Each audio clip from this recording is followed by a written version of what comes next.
In the state of Wisconsin, a committee of local residents has launched a tremendous effort to remove their governor from office by way of what's called a recall.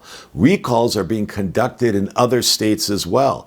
Recalling an elected official is a right guaranteed to Wisconsin citizens under their state constitution, and that's probably true in most states. In Wisconsin, a recall committee has taken up the enormous task of obtaining the signatures of over 680,000 eligible voters throughout their state to trigger what's called a recall election. This means that if the recall is successful, citizens of Wisconsin don't have to wait for their governor's term to expire. They're essentially overriding the regular election cycle and forcing an immediate and new election during the existing governor's term. In this video, I'm going to describe the entire recall process from start to finish. Let's do it.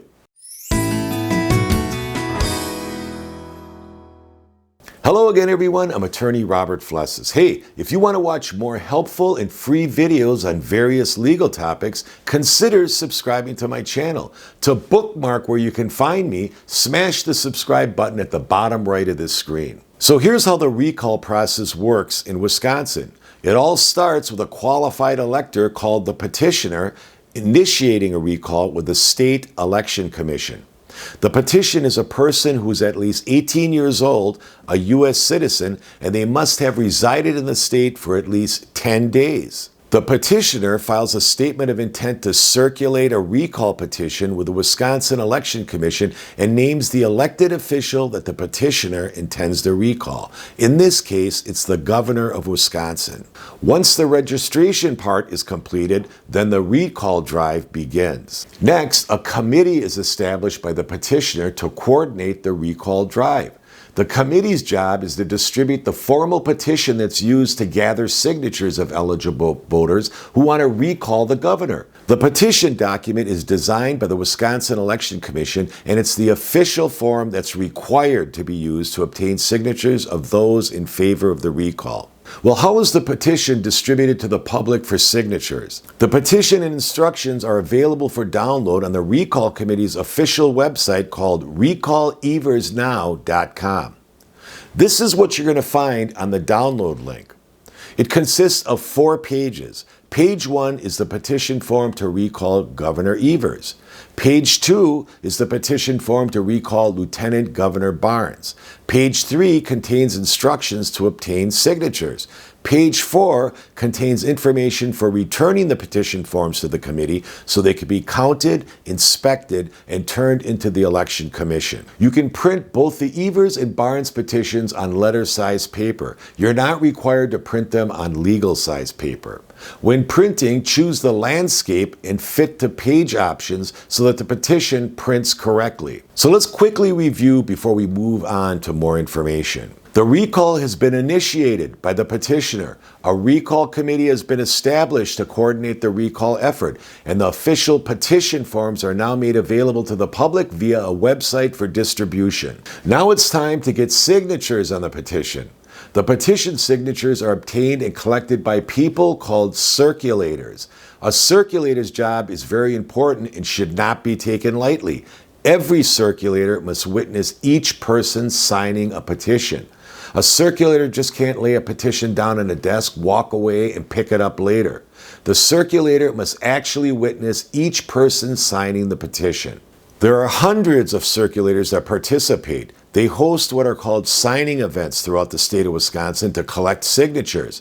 If you're looking to find a specific signing event in your area, those events are published and updated regularly on the Recall Committee's website, recalleversnow.com. If you're going to be hosting a signing event, it's a great idea to print extra packets of the 4 downloadable sheets so people who have come to sign your petition can take the packet home and get more signatures on their own as circulators. Well, what are the petition signing rules?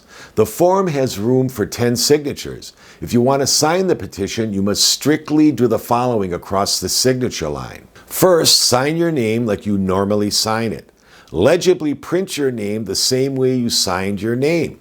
If your signature includes your middle initial, then include it when you print your name. Enter your street address where you reside. Enter the municipality where you reside. Now let's stop here for a moment. This box generates a lot of questions because the physical location where you reside is sometimes different from the municipality where you vote or the post office where your mail is delivered.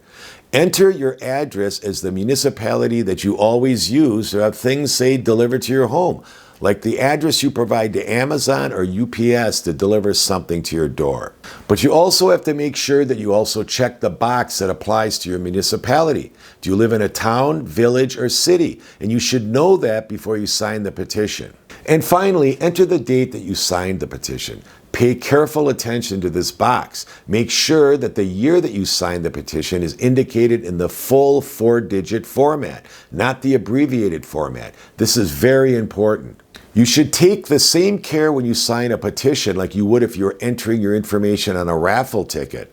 If you win the raffle, you want the money to get delivered to you, not someone else, right? So just be as accurate here. Here are some very important rules to know if you're signing a petition. A person can only sign a petition once during the course of a recall drive. Online electronically signed petitions are invalid. You must physically sign a petition in person. You can't forge another person's signature on a petition like your parents, friends, or relatives. Doing that is a felony in Wisconsin. However, you can help a person complete their entry on the petition, but you have to know the person and they must give you permission to do so. And a signer doesn't have to be a registered Wisconsin voter. A signer only needs to be eligible to vote in Wisconsin. However, if you're not registered to vote, it's not too late to do so. Go to myvote.wi.gov. Here are the rules if you're acting as a circulator. A circulator can both sign the petition as a petitioner and as the circulator. Did you know that? You need to complete the bottom portion of each petition as a circulator after it's been completed, certifying that you witnessed the signing by each person listed on your petition.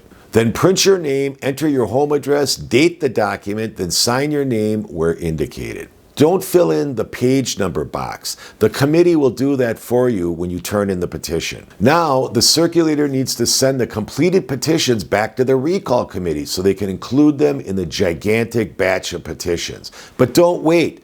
Do this promptly because there's a strict deadline to obtain and send in the signed petitions. Go to the committee's website again to get the address to return the petitions to the recall committee. And that again is recalleversnow.com. The return address is listed in the fact page, along with answers to many other common recall questions. Once the circulators deliver their completed petitions to the recall committee, then the recall committee reviews the petitions for accuracy. Finally, the recall committee delivers the valid and accurately signed petitions to the Wisconsin Election Commission. The Election Commission reviews each petition, certifies them as accurate, then counts the signatures to make sure the required number of signatures have been accumulated to trigger the recall election.